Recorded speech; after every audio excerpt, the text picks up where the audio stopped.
हाय दोस्तों, आप सभी का सरशाह यूपीएससी में एक बार स्वागत करता हूँ। और फिर से और हम ज्योग्राफी पढ़ा रहे थे हम आपको। उसी क्रम में अभी तक आपने पढ़ लिया है एंशिएंट, मॉडर्न और मिडिवल पढ़ लिया है, यहाँ तक कि वर्ल्ड हिस्ट्री भी पढ़ लिया है। अब हम आपको आज बात करेंगे भारत का भूगोल के बारे में। ठीक है। और ये एग्ज़ाम में जो सबसे ज़्यादा ज़रूरी होता है वो यही वाला होता है पार्ट। जो भी 2000 क्वेश्चन आने वाले होते हैं वो इंडिया भारत का भूगोल से ज़्यादातर क्वेश्चन आते हैं। तो आज हम आपको इसके बारे में जानकारी देंगे और आपको पढ़ाएंगे। आपको पता है कि डी प्लस बी का जो दास ग्रेड 2 का एग्ज़ाम होने वाला है वो अभी सितंबर के बाद ही होगा। उससे पहले एग्ज़ाम होने की कोई संभावना है नहीं। तो हम लोग उसकी तैयारी करने के लिए अभी से लग जाएंगे, तभी वो आगे हो सकता है, वरना फिर टाइम नहीं मिल पाता है ना फिर। इसलिए बहुत ज़रूरी है कि अभी से लगना बहुत ज़रूरी है उसके लिए। और मैं रोज़ आपके लिए वीडियो लेकर के आता हूँ ताकि आप इसको पढ़ें सही तरीके से और अपने एग्ज़ाम को क्वालिफाई कर सकें। इसलिए कोशिश करता हूँ आपके लिए। तो दास ग्रेड 2 के लिए जो जीएस और जीके का पार्ट या जीए का पार्ट है ना, उसका एक हिस्सा ये भी है। भूगोल भी पढ़ना पड़ता है उसमें। तो हम उसी लिहाज से बात कर रहे हैं, उसी तरीके से बात कर रहे हैं, उसी तरह से बात कर रहे हैं ताकि आप उसे अच्छे तरीके से समझ सकें और अपनी जो आपको एक पोस्ट चाहिए उसको आप सिक्योर कर सकें। ये बहुत ज़रूरी है समझना। ठीक है, आइए उसी क्रम में बात करते हैं हम भारत का भूगोल के बारे में। ठीक है, सामान्य जानकारी ले लेते हैं पहले। यही सब तो क्वेश्चन पूछेगा जहाँ से मैं बता रहा हूँ अभी। भारत उत्तरी गोलार्ध में, इसमें है, उत्तरी गोलार्ध में है, में 8 डिग्री 4 मिनट से लेकर के 37 डिग्री 6 मिनट उत्तरी अक्षांश और 68 डिग्री 7 मिनट से लेकर के 97 डिग्री 25 मिनट पूर्वी देशांतर के बीच स्थित है। संपूर्ण भारत का अक्षांशीय विस्तार 6 डिग्री 45 से लेकर के 45 मिनट से लेकर के 37 डिग्री 6 मिनट उत्तरी अक्षांश के मध्य है। ज़रा एक बार समझ लीजिए आप क्या ये कहना चाह रहा है। मैं आपको थोड़ा समझा देता हूँ और बहुत ज़रूरी। जैसे मान लीजिए ये आपका, ये है हमारी पृथ्वी, ऐसा मान लेते हैं, पूरी पृथ्वी ऐसे करके। हाँ, और यहाँ पे गुजरती है हमारी भूमध्य रेखा गुजरती है। तो ये 0 डिग्री पे है। ठीक है, कहाँ पे है? 0 डिग्री पे है। और हमारी एक रेखा ऐसे भी जाती है ऐसे करके। ठीक है, ये भी 0 डिग्री की है। अगर आप नीचे की बात करते हो, उस अक्षांश से नीचे की बात करते हो, तो इसका मतलब ये दक्षिणी गोलार्ध है ये। और अगर ऊपर की बात करते हो तो ये उत्तरी गोलार्ध है। तो ये कह रहा है कि उत्तरी गोलार्ध में भारत कहीं अवस्थित है, इसका मतलब कि इसके ऊपर कहीं पे है भारत। पहली बात समझ में आपको आ गया। और फिर वो बोल रहा है कि पूर्वी देशांतर बोलता है, ये पूर्वी देशांतर कह रहा है। तो पूरब, ये हमारा हो जाएगा पूरब की तरफ और ये हो जाएगा हमारा पश्चिम की तरफ। तो इसका मतलब कि यहाँ पे कहीं पे एग्जिस्ट करता है। अब देखो, कॉमन तो हमको सिर्फ ये वाला मिल रहा है, ये वाला पार्ट, इधर वाला पार्ट, क्योंकि ये भी कट जाएगा हमारा, ये भी कट जाएगा। यानी भारत जो है वो इसके अंदर कहीं पे, यहाँ पे कहीं रैली कर, मतलब हो तो कहीं कहीं वैरी करता होगा यहाँ कहीं पे। अब देखते हैं कि ये जो 8 मिनट है, 8 डिग्री है। अगर एक ये है तो 2 3 4 5 6 इसे कर लेंगे, मान लेते तो 8 यहाँ मान लेते हैं। चलो, 8 डिग्री ये, और 37 डिग्री तो 37 मान लेते हैं, यहाँ कहीं मान लेते 37 मान लेते हैं। तो भारत इसके बीच में आ गया। फिर हमने कहा कि नहीं भाई, एक काम करते हैं, जो अभी 68 डिग्री है उसका उसका क्या खेल है। 68 डिग्री, तो आप जीरो इसको मान लीजिए, तो 68 बढ़ते चले जाओ, बढ़ते चले जाओ, तो यहाँ पे कहीं 68 डिग्री बन जाएगा। इसको ऐसे खींच दो उठा करके 68 डिग्री का, और 97, तो ऐसे करके 97 खींच लो ऐसे करके। ठीक है, अब उस देखो कि इसके बीच की जो जगह बनती है ना, ये वाली जगह, ये है भारत। और नीचे 6 डिग्री से है, मतलब 6 डिग्री मतलब यहाँ से है, कहीं यहाँ मान सकते हो 6 डिग्री 45 मिनट मान सकते हो। अब 6 डिग्री 45 मिनट जो है ना, ऐसे करके 6 डिग्री 45 मिनट, यही इस यहाँ यहाँ से ले सकते हैं आप इसको। इसका मतलब क्या? उसका मतलब ये कि भारत यहाँ पे कहीं वेरी करता है। इसकी जानकारी आपको इस लाइन में दे रखा है उसने। ये मैं आपको समझाना चाह रहा था आपको इसी चीज़ को। ठीक है, तो ये भारत उत्तरी गोलार्ध में, नीचे कर देते हैं, भारत उत्तरी गोलार्ध में 8 डिग्री 4 मिनट और 37 डिग्री 6 मिनट उत्तरी अक्षांश और 68 डिग्री 7 मिनट 57 डिग्री 25 मिनट पूर्वी देशांतर के बीच स्थित है। संपूर्ण भारत का जो अक्षांशीय विस्तार है वो 6 डिग्री से लेकर के 6 डिग्री 45 मिनट से लेकर के 37 डिग्री 6 मिनट उत्तरी अक्षांश के मध्य पाया जाता है। उत्तरी अक्षांश ये देख लीजिए, क्योंकि ये तो नॉर्थ में ही होगा ना, हमारे सब पूरा नॉर्थ में होगा, तो उत्तरी अक्षांश में हो गया ये। और इधर इधर कैसे पूर्वी ये देशांतर की रेखा है, तो पूर्व ये 0 डिग्री देशांतर की रेखा है, तो इधर जो है पूरब हो जाएगा। इसलिए भारत का दक्षिणी हिस्सा उष्ण कटिबंध में एवं उत्तरी हिस्सा उपोष्ण कटिबंध या कोष्ण कटिबंध शीतोष्ण कटिबंध में उपस्थित है। आपसे बोलेगा कि भारत पूर्णतः उपोष्ण कटिबंध में है या पूर्णतः उष्ण कटिबंध में है, बस आपको समझना है कि वो दरअसल उपोष्ण में है या कि उष्ण कटिबंध में है।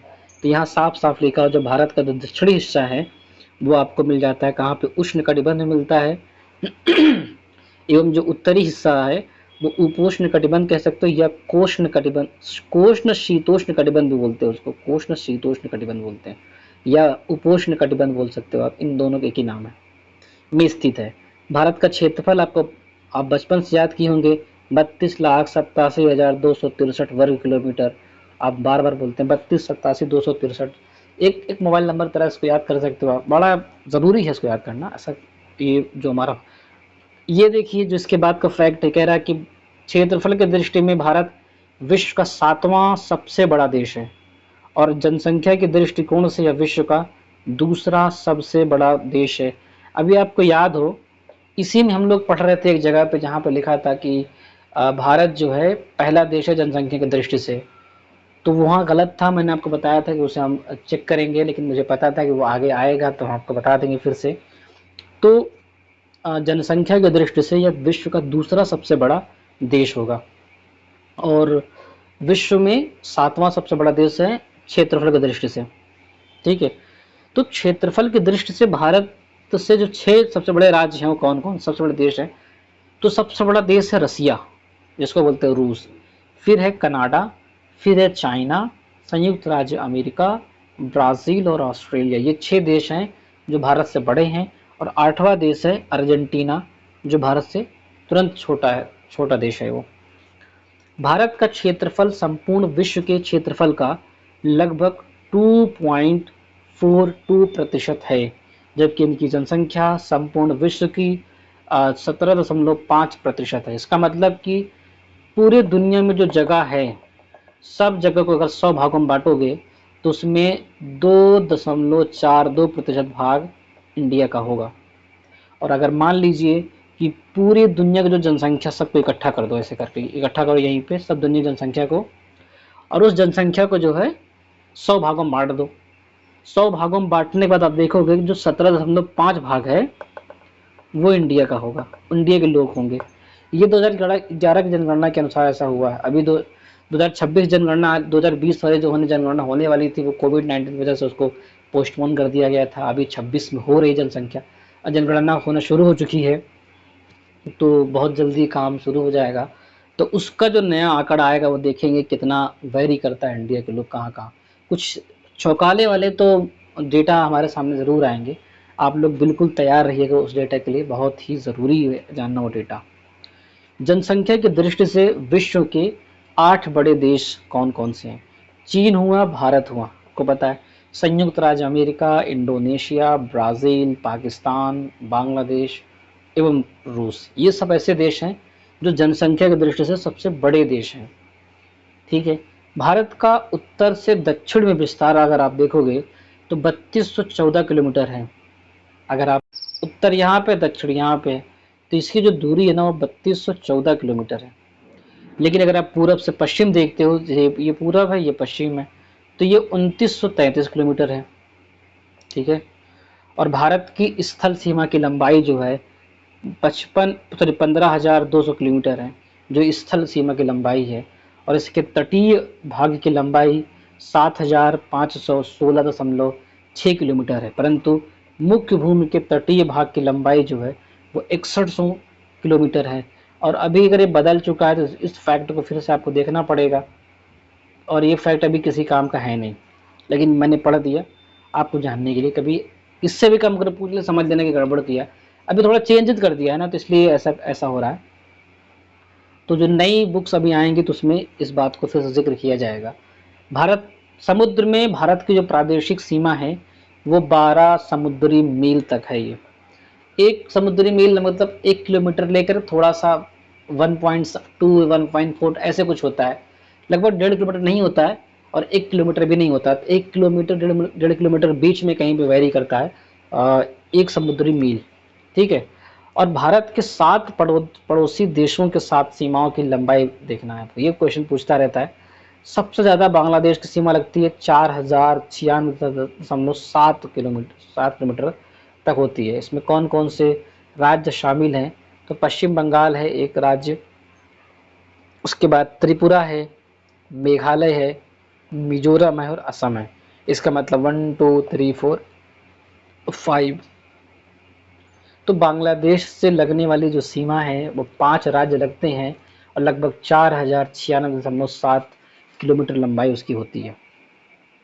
दूसरी सीमा लगती है चीन की, ठीक है, और ये है इसकी लंबाई है 3488.0 किलोमीटर। तो लद्दाख इसमें होता है, अरुणाचल प्रदेश है, उत्तराखंड है, हिमाचल प्रदेश है, सिक्किम है। सबसे लंबी स्तरीय सीमा सिक्किम की लगती है, किसके साथ, चाइना के साथ। तो इसमें 1 2 3 4 5, इसमें भी 5 राज्य शामिल हैं, 5 राज्य, और उसमें यूटी भी शामिल है। जैसे लद्दाख आप देखोगे तो अब चाइना कश्मीर के साथ नहीं लगता, याद रखना आप इस चीज़ को। अब बात करते हैं पाकिस्तान की। पाकिस्तान की सीमा 3323 किलोमीटर लगती है, जिसमें राजस्थान है, जम्मू कश्मीर है, लद्दाख है, गुजरात है और पंजाब है। तो 5 राज्य एवं यूटी भी शामिल उसी में है। अब बात करते हैं नेपाल की। नेपाल 1751 किलोमीटर है। उत्तर प्रदेश लगता है, बिहार लगता है, उत्तराखंड लगता है, सिक्किम लगता है और पश्चिम बंगाल लगता है, जिसमें 1 2 3 4 5 इसमें भी 5 राज्य या यूटी भी शामिल है इसमें। म्यांमार की बात करें 1643 किलोमीटर। अरुणाचल प्रदेश, मिजोरम और मणिपुर और नागालैंड, ये 4 राज्य ऐसे हैं जो म्यांमार से टच करते हैं, भारत के राज्य हैं। दरअसल ये पूर्वोत्तर के राज्य ही हैं जो भारत से टच करते हैं, मतलब म्यांमार से टच करते हैं। हम बात करते हैं भूटान की। असम, अरुणाचल प्रदेश, पश्चिम बंगाल और सिक्किम, इस तरह से 4 राज्य और भी हो जाएंगे जब आपके भूटान से लगते हैं। और भूटान से मात्र 699, आप 700 मान सकते हो, कहना ठीक है 700 मान सकते हो, लेकिन वो 700 नहीं है। और अफगानिस्तान सिर्फ 106 किलोमीटर लगती है सीमा, लद्दाख की है वो, पाक अधिकृत कश्मीर उसको बोलते हैं। इस तरह से कुल सीमा जो है 15,106.7 किलोमीटर है, हालांकि ये अभी बदल चुका है, ठीक है। अच्छा, ये जो सीमाएं लगती है ना, ये तो बदला नहीं है। जब आप कोस्ट की तरफ आएगा ना, कोस्ट की तरफ इधर नीचे, तो ये सीमा बदली, इसकी जो है लंबाई बढ़ी है थोड़ी सी, ठीक है। तो भारत के कुल 16 राज्य और 2 संघ शासित प्रदेश क्षेत्र पड़ोसी देशों की सीमा से जुड़ते हैं। तो कौन कौन से, एक तो लद्दाख हो गया, दूसरा कौन सा केंद्र शासित प्रदेश है जो लगता है, उसका नाम, एक तो लद्दाख हो गया, पाक अधिकृत कश्मीर में हो गया, राजस्थान, जम्मू कश्मीर भी वही है, क्या है, यूटी है, ठीक। एक लद्दाख और एक यूटी, ये होते हैं, और 16 राज्य लगते हैं। भारत की जलीय सीमा या समुद्री सीमा से संबद्ध 7 देश हैं। एक है पाकिस्तान, एक है Maldives, Sri Lanka, Bangladesh, Myanmar, Thailand, Indonesia. ये सब ऐसे देश हैं जो लगते हैं भारत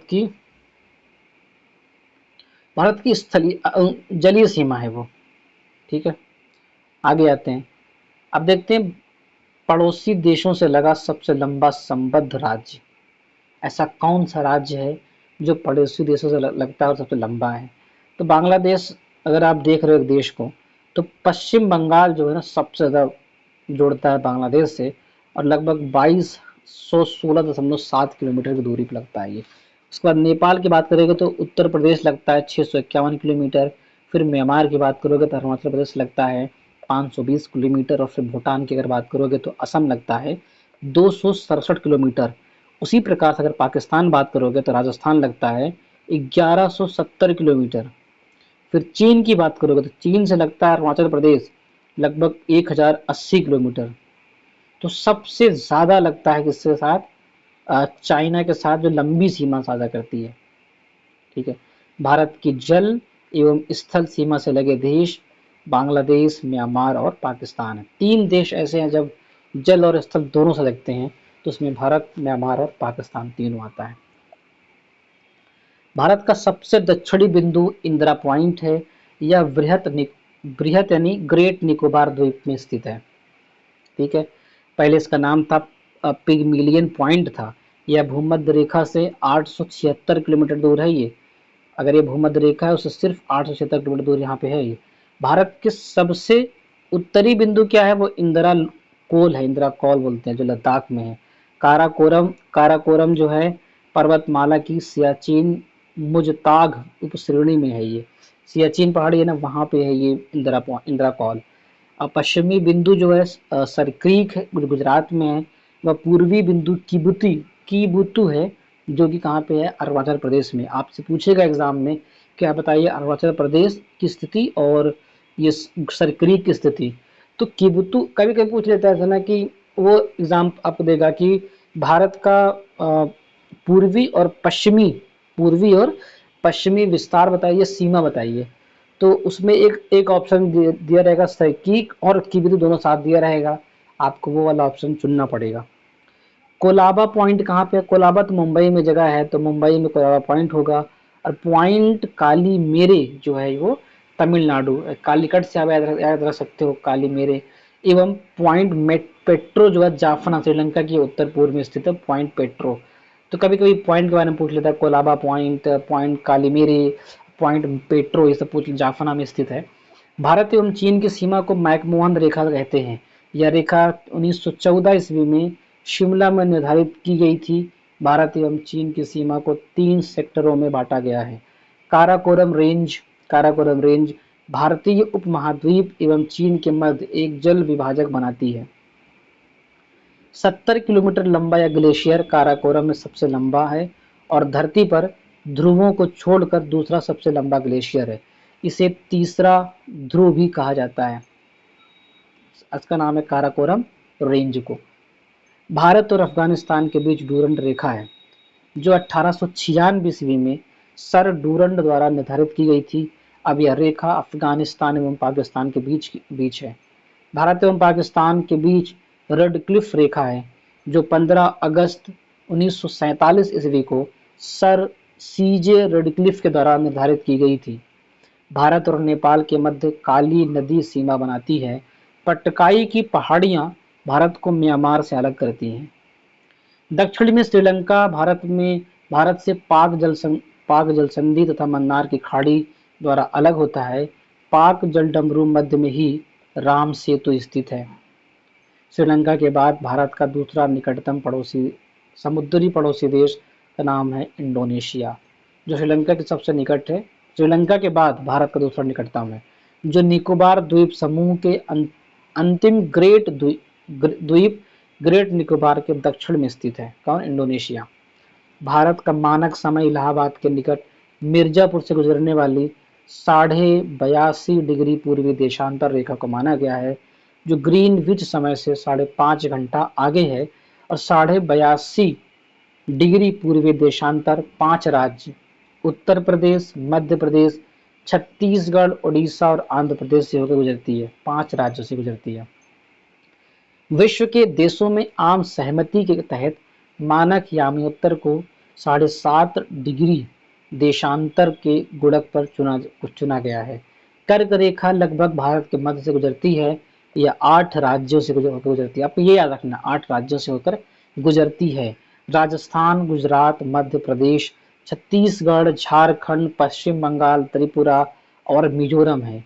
बघेल खंड के पठार पर कर्क रेखा तथा भारतीय मानक समय रेखा एक दूसरे को काटती है। पृथ्वी की चुंबकीय विषुवत रेखा दक्षिण भारत में त्रिवेंद्रम से गुजरती है। भारतीय उपमहाद्वीप में सम्मिलित देश हैं भारत, पाकिस्तान, बांग्लादेश, नेपाल, भूटान। जो कहते हैं ना कि भारतीय उपमहाद्वीप, भारतीय महाद्वीप, या पूरा भारत जो है, अखंड भारत जो बोलते हैं ना, अखंड भारत यही है, भारत, पाकिस्तान, बांग्लादेश, नेपाल, भूटान, ये अखंड भारत है ये। आइए आगे देखते हैं। सर्वाधिक राज्यों की सीमाओं से लगा राज्य उत्तर प्रदेश है। इसकी इसकी सीमा 8 राज्यों तथा यथा उत्तराखंड, हिमाचल प्रदेश, हरियाणा, राजस्थान, मध्य प्रदेश, छत्तीसगढ़, झारखंड एवं बिहार से लगी हुई है। किसकी? उत्तर प्रदेश की। उत्तर प्रदेश की सीमा राष्ट्रीय राजधानी क्षेत्र दिल्ली से भी लगी हुई है। जो दिल्ली है ना, उसकी यूपी की सीमा लगती है इससे। गाजियाबाद, नोएडा वही तो है, उसी का तो पार्ट है, यूपी ही तो है। नोएडा भी यूपी में आता है, गाजियाबाद भी यूपी में आता है। भारतीय राज्यों में गुजरात राज्य की तटरेखा सर्वाधिक लंबी है, और अभी ये रेखा की जो ये लंबाई है बदल चुकी है, इसको ध्यान से आपको देखना पड़ेगा। इसके बाद आंध्र प्रदेश की तटरेखा लंबी है। भारत के 9 राज्य तटरेखा से लगे हुए, ये राज्य हैं गुजरात, महाराष्ट्र, गोवा, कर्नाटक, केरल, तमिलनाडु, आंध्र प्रदेश, ओडिशा, पश्चिम बंगाल। पूर्वोत्तर भारतीय राज्यों में नागालैंड, मणिपुर, अरुणाचल प्रदेश एवं सिक्किम की सीमाएं बांग्लादेश से नहीं मिलती हैं। याद रखना, ये जो बहुत लोगों को लगता है कि नागालैंड उससे मिलता होगा, मणिपुर मिलता होगा, अरुणाचल नहीं मिलता इससे, बांग्लादेश से। सिक्किम की सीमा नहीं मिलती बांग्लादेश से, बहुत ज़रूरी है इसको जानना। लोग बच्चे कंफ्यूज कर देते हैं, कंफ्यूज हो भी जाते हैं। पाकिस्तानी सीमा से लगे 3 भारतीय राज्य हैं, एक राजस्थान है, दूसरा गुजरात है, तीसरा पंजाब है। राजस्थान 1170 किलोमीटर है, गुजरात 506 किलोमीटर है और पंजाब 425 किलोमीटर। यानी जब भी कभी टेंशन बढ़ती है तो गुजरात और राजस्थान और पंजाब, ये तीनों एकदम प्रॉब्लम में आ जाते हैं। अरुणाचल प्रदेश की सीमा पूर्व में म्यांमार से लगती है और पश्चिम में भूटान से लगती है एवं उत्तर में चीन से लगती है। यानी जो अरुणाचल प्रदेश है, 3 तरफ से 3 देशों से लगा हुआ है। सिक्किम की सीमा अगर बात करें तो नेपाल, भूटान और चीन से लगती है। तीन और बांग्लादेश से घिरा राज्य त्रिपुरा है। त्रिपुरा एक ऐसा राज्य है जो बांग्लादेश से 3 ओर से घिरा हुआ है। केवल उत्तर पूर्व में या असम और मिजोरम से जुड़ा है, बस बाकी बाकी 3 ओर बांग्लादेश से घिरा हुआ त्रिपुरा। यांग्याप दर्रे के पास ब्रह्मपुत्र नदी भारत में, ये सबसे महत्वपूर्ण फैक्ट है, आप इसको याद करिए, आपके एग्जाम में ये चीज आएगा। यांग्याप दर्रा है, उससे जो है ब्रह्मपुत्र नदी भारत में प्रवेश करती है। और यांग्याप दर्रा कहाँ पे? वह अरुणाचल प्रदेश में है, जहाँ से वो प्रवेश करती है। जोजिला दर्रे का निर्माण जो है ना, सिंधु नदी द्वारा हुआ है। जो जोजिला दर्रा है ना, सिंधु नदी ने उसको काट दिया है। और शिपकीला का निर्माण कैसे? सतलज नदी द्वारा हुआ है, सतलज द्वारा। और जलेपला का निर्माण तीस्ता नदी द्वारा हुआ है। ठीक है, आइए कुछ दर्रा देख लेते हैं जो एग्जाम में आता है। काराकोरम दर्रा कहाँ पे है? लद्दाख में है। जोजिला लद्दाख हुआ। अघिल दर्रा, ये पूछा है एग्जाम में, अघिल दर्रा लद्दाख में। पीर पांजाल दर्रा जम्मू कश्मीर में। बनिहाल दर्रा जम्मू कश्मीर में। बुरजिल दर्रा जम्मू कश्मीर में। अब बात करो शिपकीला दर्रा जो है हिमाचल प्रदेश में। रोहतांग दर्रा हिमाचल प्रदेश। बाड़ा लाचा दर्रा हिमाचल प्रदेश। लेपुलेख उत्तराखंड। माना उत्तराखंड। नीति दर्रा उत्तराखंड। 3 लेपुलेख, माना, नीति, ये 3 उत्तराखंड में है। अब सिक्किम में 2 आपको मिल जाएगा, नाथुला और जलेपला। नाथुला और जलेपला दोनों कहाँ पे है? सिक्किम में है। ठीक है, वहीं पे बोमडिला, यांग्याप, दिफू, ये तीनों आपको मिल जाएंगे कहाँ पे? अरुणाचल प्रदेश में। और तुजू कहाँ पे? मणिपुर में। ये याद कर लीजिए, बहुत ज़रूरी है। अगर एग्ज़ाम में आएगा और आप नहीं कर पाओगे तो आपको पाप लगेगा, पाप। याद रखना, क्योंकि आप एग्ज़ाम को क्रैक नहीं कर पाओगे फिर। इसलिए याद रखो, अगर एग्ज़ाम में आता है तो फिर भूलना नहीं है। लद्दाख में स्थित काराकोरम दर्रा भारत का सबसे ऊंचा दर्रा है। यहाँ से चीन को जाने वाली एक सड़क बनाई गई है। राष्ट्रीय राजमार्ग 1A लेह को जोजिला दर्रा होते हुए कश्मीर घाटी से जोड़ता है। रोहतांग दर्रा कुल्लू घाटी को, अभी रोहतांग दर्रा जो है ना, वो कुल्लू मनाली है ना, कुल्लू घाटी को हिमाचल प्रदेश की लाहौल और स्पीति घाटियों से जोड़ता है। यह मनाली और लेह को सड़क मार्ग से जोड़ता है। इस दर्रे का पुराना नाम है भृगुतुंग था। ये एक है बुर्जिल दर्रा, श्रीलंका से, सॉरी, श्रीनगर से गिलगिट को जोड़ती है। बुर्जिल दर्रा श्रीनगर से गिलगिट को जोड़ती है। श्रीनगर के जो गिलगिट को जोड़ती है उसको जाते हैं बुरजिल दर्रा। बारालाचा दर्रा जो है वो हिमाचल प्रदेश से लद्दाख को जोड़ती है। बारालाचा हिमाचल प्रदेश से एवं लद्दाख को जोड़ती है। उस वहीं आप बात करें बनिहाल दर्रे की, ये जम्मू से श्रीनगर जब जाते हैं तो उसका जो मार्ग पड़ता है उसको जोड़ती है। और वहीं बीच में जवाहर सुरंग इसी में पड़ता है। यह देश का सबसे छोटा दर्रा है ये, उसका नाम है बनिहाल दर्रा। कितना महत्वपूर्ण है ये। तुजू दर्रा की बात करते हैं, भारत में मणिपुर में है एवं म्यांमार को जोड़ता है। अगर आपको म्यांमार जाना होता है तो तुजू दर्रा से आप जाएंगे भारत से। अब बात करते हैं हम शिवकीला दर्रा, जो शिमला से तिब्बत जाते हैं। जब तिब्बत अगर जाना होता है शिमला से आपको, तो आप शिवकीला दर्रा का इस्तेमाल करते हैं। वहीं पे आप देखो बारालाचा दर्रा जो है वो हिमाचल प्रदेश एवं लद्दाख को जोड़ती है। जीवित जड़ पुल कहाँ पे है? मेघालय में है। जीवित जड़ पुल एक्चुअली ऐसा होता है कि जो नदी है, ऐसे नदी बह रही है, यहाँ पे एक पेड़ उगा हुआ है। जब ये छोटा रहता है ना तो इस पेड़ को ऐसे गिरा देते हैं, इधर इस साइड गिरा देते हैं, यहाँ मिट्टी डाल देते हैं ताकि वो जीवित रहता है, पेड़ इधर गिरा देते हैं, तो लोग उसी पेड़ पर चढ़ के आराम से पार हो जाते हैं। तो ये जीवित जड़ पुल इसी को बोला जाता है मेघालय में। मेघालय के खासी जनजाति के लोग रबर ट्री नामक पौधों के जड़ों का अनुवर्धन कर इसे जलधारा के आर पार सुदृढ़ पुल में रूपांतरित कर लेते हैं, जिसे जीवित जड़ पुल कहा जाता है। स्थानीय भाषा में से जिंग केंग इरो कहते हैं। इरो बोला ना मैं आपको, वही ये पानी बह रहा है इधर, नदी पार कर ले आराम से। 3 अर्धचंद्राकार समुद्र तट कन्याकुमारी में मिलते हैं। अर्धचंद्राकार समुद्र कन्याकुमारी में मिलते हैं। भारत में रामेश्वरम के निकट धनुषकोडी और श्रीलंका में तैलयामात्रा के बीच समुद्र में डूबी प्रवाल द्वीप का की एक रेखा है, जिसे राम सेतु या आदम का पुल कहते हैं। राम सेतु या आदम का पुल कहते हैं।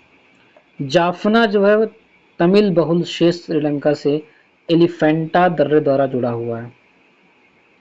भारत का भौतिक स्वरूप के बारे में आप वो सामान्य जानकारी भारत के बारे में, अब उसका जो भौतिक स्वरूप है उसको देखते हैं।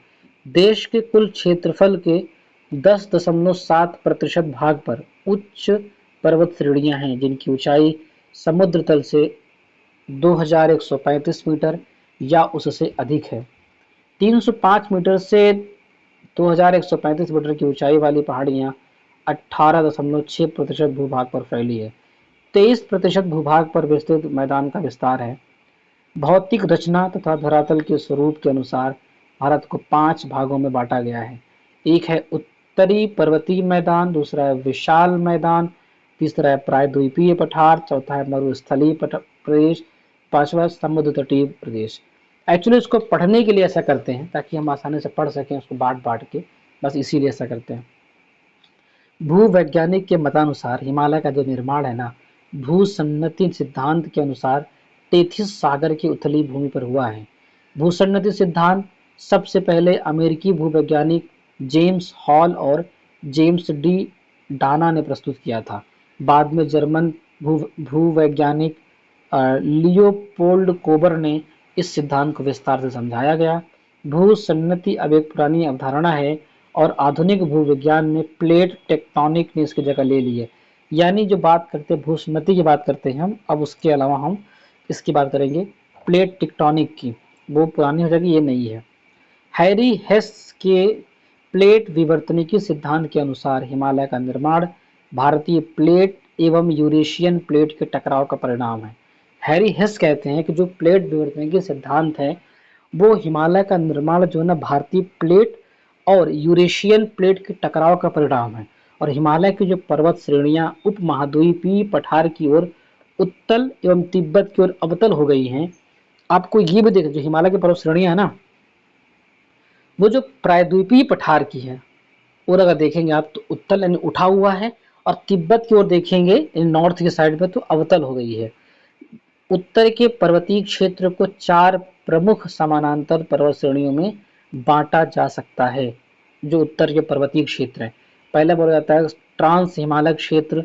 इसके अंतर्गत आप काराकोरम देख सकते हैं, लद्दाख देख सकते हैं, जास्कर देख सकते हैं, आदि पर्वत श्रेणियां आती हैं। केटू या गार्डविन आस्टिन K2 या गाडविन आस्टिन, जिसकी ऊंचाई 8,611 मीटर है। काराकोरम की सर्वोच्च चोटी है जो भारत की सबसे ऊंची चोटी है, इसका नाम है गाडविन आस्टिन। ठीक है, बहुत जरूरी जानना है इसको। आपसे ये पूछेगी कहाँ, आपसे पूछेगा कि K2 या गाडविन आस्टिन कहाँ यानी कौन सी पर्वत श्रेणी में पाया जाता है, आपको ये बताना होगा। तो यही भारत की सबसे ऊंची चोटी है। काराकोरम तथा लद्दाख के बीच नुब्रा घाटी है जो बगानों, विक्टोरियन ऊँटों तथा अपने मठों के लिए प्रसिद्ध है। बगान है और विक्टोरियन ऊँट है वहाँ पे और अपने मठों के लिए प्रसिद्ध है। कश्मीर हिमालय जो है ना, करेवा के लिए प्रसिद्ध है जहाँ जाफरान की खेती की जाती है। तो कश्मीर हिमालय में करेवा और जाफरान की खेती की जाती है। करेवा जो है ना, वो चिकनी मिट्टी और दूसरे पदार्थों का हिमोड़ पर मोटी परत के रूप में जमाव है। बृहद हिमालय में जोजिला, पीर पंजाल में बनिहाल और जास्कर श्रेणी में फोटुला और लद्दाख श्रेणी में खारदुंगला जैसे दर्रे उपस्थित हैं। बहुत ही महत्वपूर्ण है ये, एग्जाम में आपके आने की संभावना रहती है यहाँ से। कश्मीर हिमालय क्षेत्र में ही मीठे जल की झील डल झील और वुलर झील एवं खारे जल की झील कौन है, पंगोंग सो और सोमुरीरी झील। तो ये दो झील ऐसी हैं जो मीठी हैं और दो झील ऐसी हैं जो खारे जल की, और ये कश्मीर हिमालय में ही पाई जाती हैं। तो डल और वुलर जो है वो हमारे कश्मीर हिमालय में पाई जाती है और ये मीठे जल की झील होती हैं। वहीं पे पंगोंग झील और सोमुरोरी झील, सोमुरोरो भी बोलते हैं, सोमुरीरी भी बोलते हैं उसको, झील है ये। ठीक है, और वैष्णो देवी आप बात करिए अमरनाथ गुफा और चरारे शरीफ जैसे तीर्थ स्थान कश्मीर या उत्तरी पश्चिमी हिमालय में अवस्थित हैं। कभी आप वैष्णो देवी जाइए, कभी आप अमरनाथ जाइए, कभी आप चरारे शरीफ जाइए, ये भी मुस्लिम मज़ार है ये तीर्थ स्थल है ये, और ये कश्मीर में अवस्थित है, या आप कह सकते हो कि उत्तरी पश्चिमी हिमालय में अवस्थित है। अब हमने एक देख लिया जो है हिमालय के बारे में, ट्रांस हिमालय क्षेत्र देख लिया, जो हिमालय का पार्ट नहीं है वो ट्रांस हिमालय है वो। और दूसरा हम देखते हैं हिमाद्री अथवा सर्वोच्च बृहद हिमालय। यह हिमालय की सबसे उच्च श्रेणी है। इसकी औसत औसत ऊंचाई 6000 मीटर है। विश्व की सबसे ऊंची चोटी एवरेस्ट जो है ना, नेपाल में इसी पर्वत श्रेणी में स्थित है। कंचनजंगा और नंगा पर्वत, नंदा देवी, कामेट एवं नामचा बरवा आदि इसके कुछ महत्वपूर्ण शिखर हैं। ये भी बहुत ही महत्वपूर्ण है, आप इसको याद रखिए।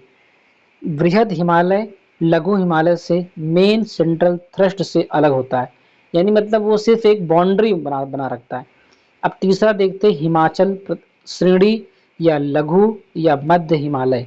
इस श्रेणी में पीर पांजाल आता है, धौलाधार, मसूरी, नाग टिब्बा और एवं महाभारत श्रेणियां हैं। बृहद एवं लघु हिमालय के मध्य कश्मीर घाटी, लाहौल स्पीति, कुल्लू एवं कांगड़ा की घाटियां मिलती हैं। यहाँ अल्पाइन चारागाह है जिन्हें कश्मीर घाटी में मर्ग यानी गुलमर्ग, सोनमर्ग तथा उत्तराखंड में बुग्याल या पयार कहा जाता है। शिमला, कुल्लू, मनाली, मसूरी, दार्जिलिंग आदि लघु हिमालय में ही हैं। बृहद हिमालय की घाटियों में भोटिया प्रजाति के खानाबदोश लोग रहते हैं। कौन से रहते हैं?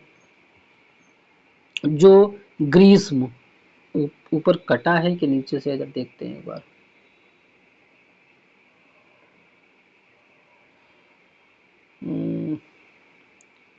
शायद कटा है यहाँ पे। बुग्याल, पयार, शिमला, कुल्लू, मनाली,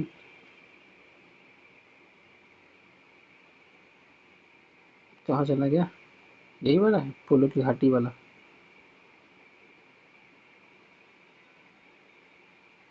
हाँ,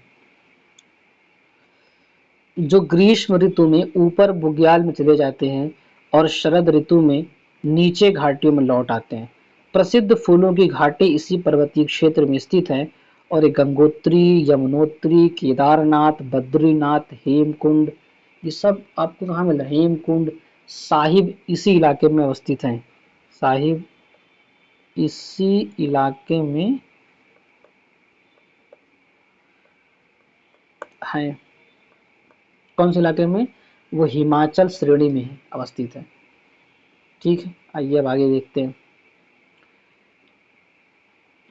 दार्जिलिंग एवं सिक्किम हिमालय क्षेत्र में तेज बहाव वाली तीस्ता नदी बहती है।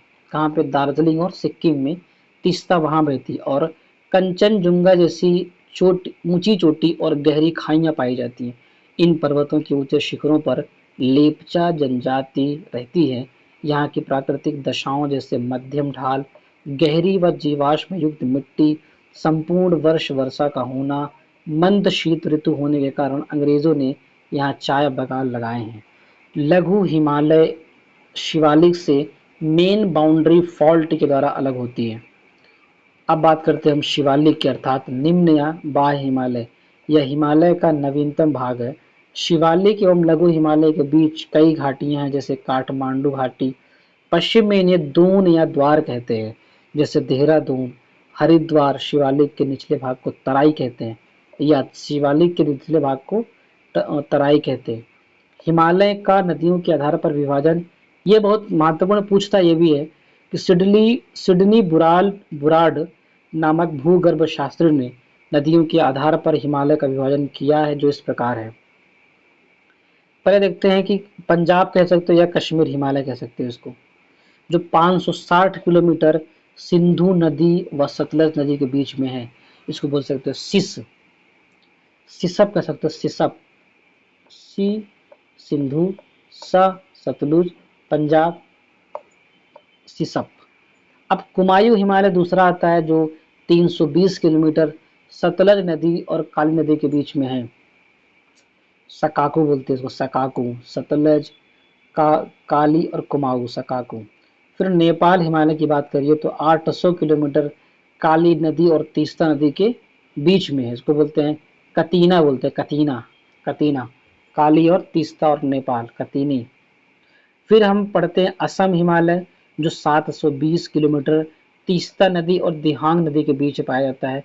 इसको क्या बोलते हैं, दी दीता दितास ऐसे कुछ बोलते हैं, दितास ऐसे, मतलब याद करने इलेक्ट्रिक बोलते हैं, दितास, तास तीस्ता हो जाता है, असे असम हो जाता है, तितास ऐसे कुछ बोलते हैं वो।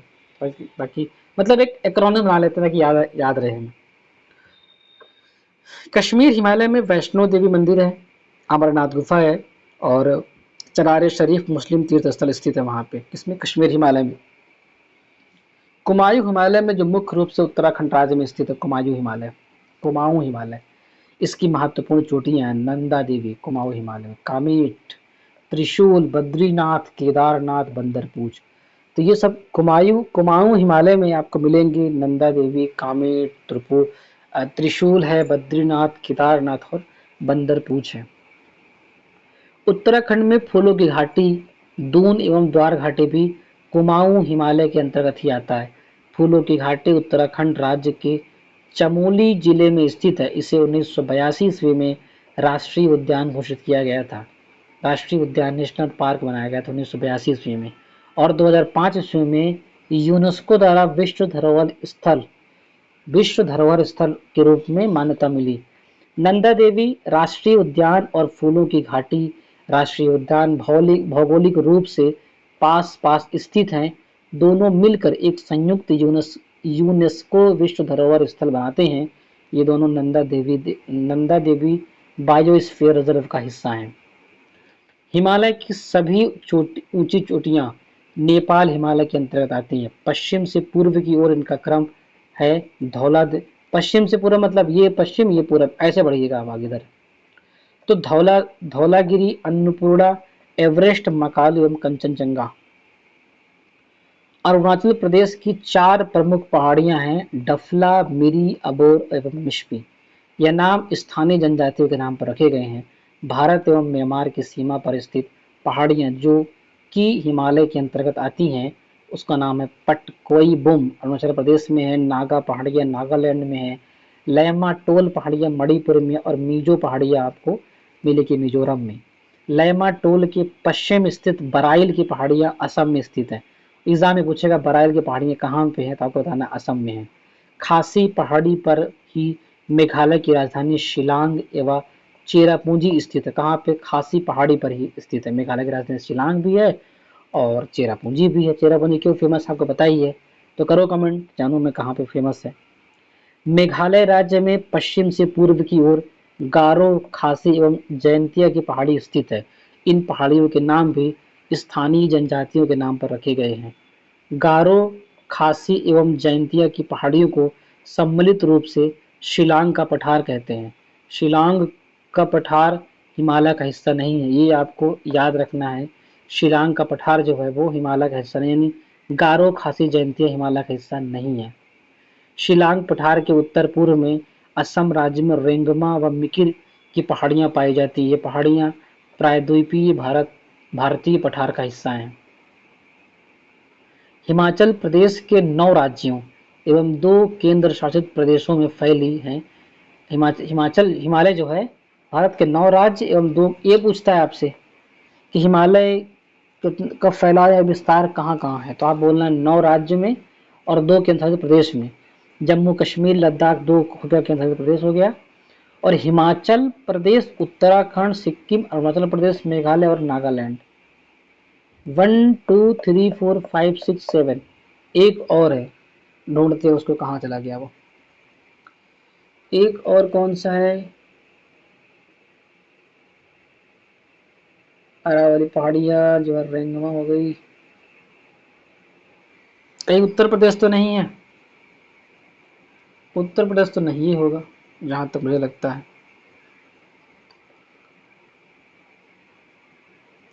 शायद मुझे देखने में प्रॉब्लम हो रही है।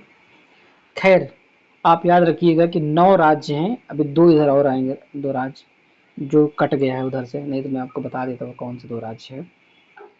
तो आप इसे देखिएगा, इसका आप थोड़ा गूगल कर लीजिएगा इसको।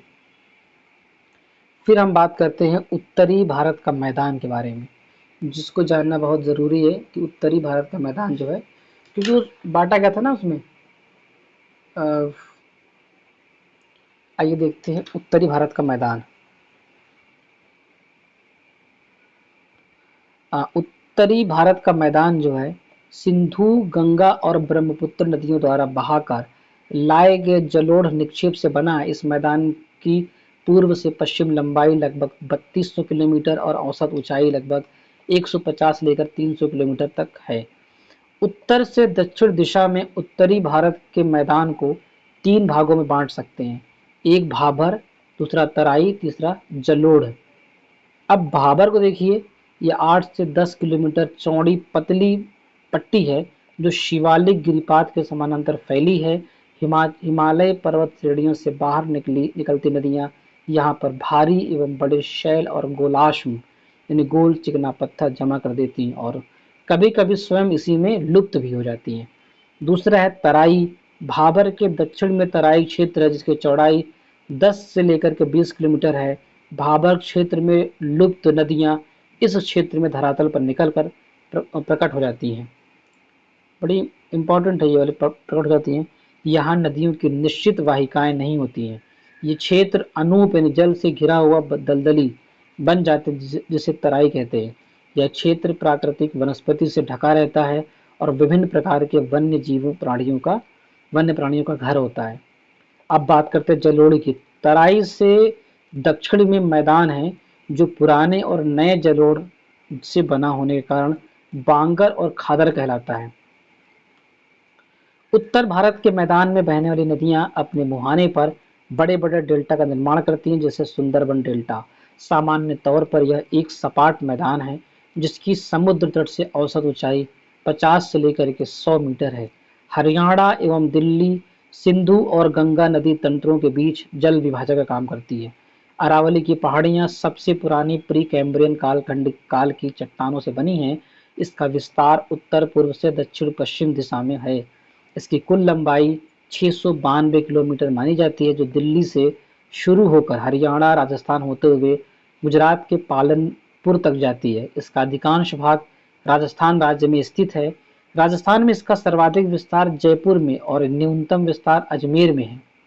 इस पहाड़ी की सबसे ऊंची चोटी माउंट आबू पर स्थित गुरु शिखर है। इसकी ऊंचाई 1722 मीटर है। अरावली के पश्चिमी ओर से लूनी नदी एवं पूर्व की ओर से बनास नदी निकलती है। पूछिए, देखिए आप इस चीज को।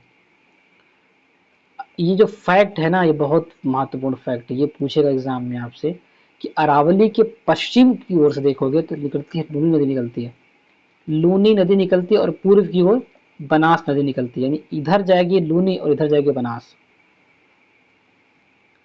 लूनी नदी जो है ना कच्छ के रण में गायब हो जाती है, यानी मतलब वहीं पे खत्म हो जाती है।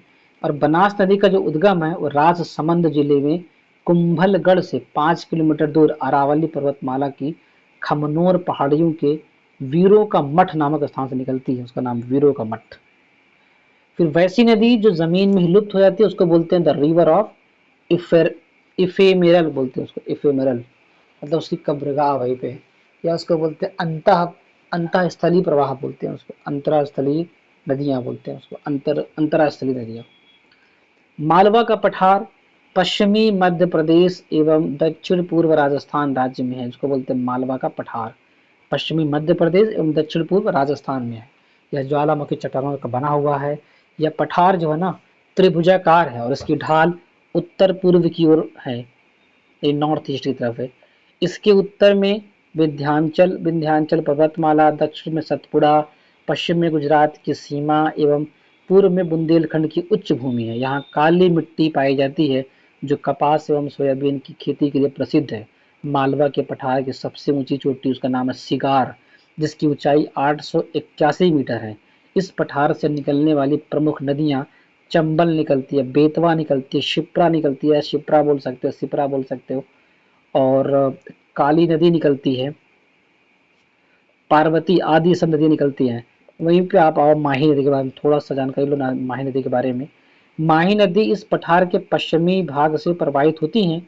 माही नदी का मुख्य जल स्रोत विंध्याचल पर्वत श्रेणी में मेहद झील है, जहां से यह मध्य प्रदेश के धार जिले के मिंडा ग्राम के पास निकलती है। कहाँ निकलती है? एमपी के मिंडा ग्राम से। और प्राचीन काल में मालवा अवंती महाजनपद का हिस्सा था, उज्जैन इसकी राजधानी थी। यहाँ महाकालेश्वर ज्योतिर्लिंग, सांची का स्तूप, मांडू के खंडहर आदि प्रमुख ऐतिहासिक स्थल भी हैं।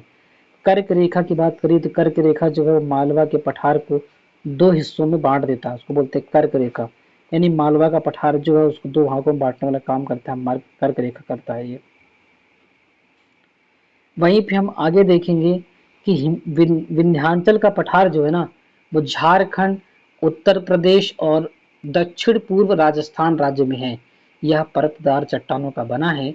विंध्याचल पर्वतमाला उत्तर भारत को दक्षिण भारत से अलग करता है। मैकाल पठार जो है छत्तीसगढ़ में स्थित है।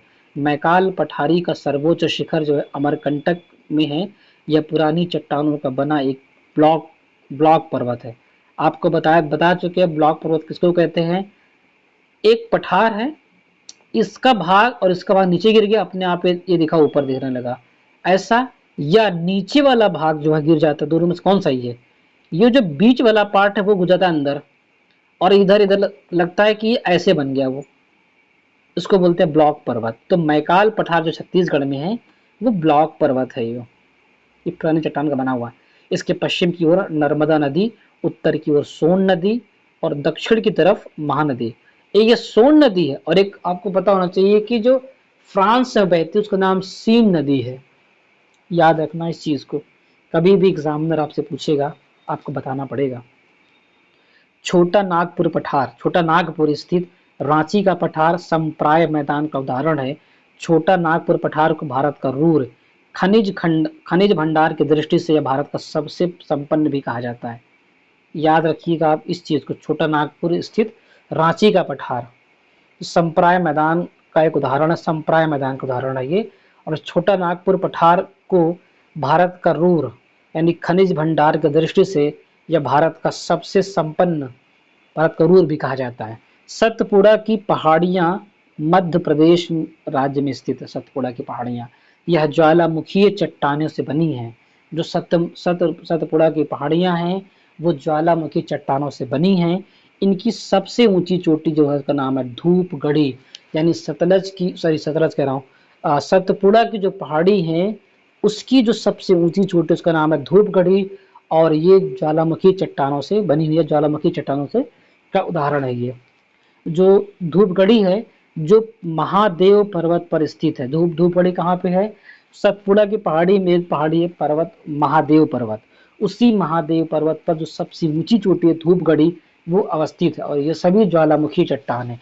इसके पूर्वी हिस्से से ताप्ती नदी निकलती है। किसके? धूपगढ़ी से निकलती है ताप्ती नदी। दक्कन का पठार की बात करिए जो महाराष्ट्र राज्य में है, या ज्वालामुखी बेसाल्ट चट्टानों का बना होता है यहाँ, किसका? दक्कन का पठार। ठीक है, यह काली मिट्टी का क्षेत्र है। इस पठार के पूर्वी भाग को विदर्भ कहा जाता है। जो दक्कन का पठार है ना, उसके पूर्वी भाग आप देखोगे तो उसको बोलते हैं विदर्भ। इस पठार का एक भाग उत्तर पूर्व में भी देखा जा सकता है, या पश्चिम में ऊंचा एवं पूर्व पूर्व की ओर कम ढाल वाला होता है। यह पठार एक त्रिभुजाकार भूभाग है। धारवाड़ का पठार जो है, धारवाड़ का पठार कर्नाटक राज्य में स्थित है। यह परिवर्तित चट्टानों से बना है। इस पठार के पश्चिमी भाग में बाबा बुदन की पहाड़ियां तथा ब्रह्मगिरी की पहाड़ियां हैं।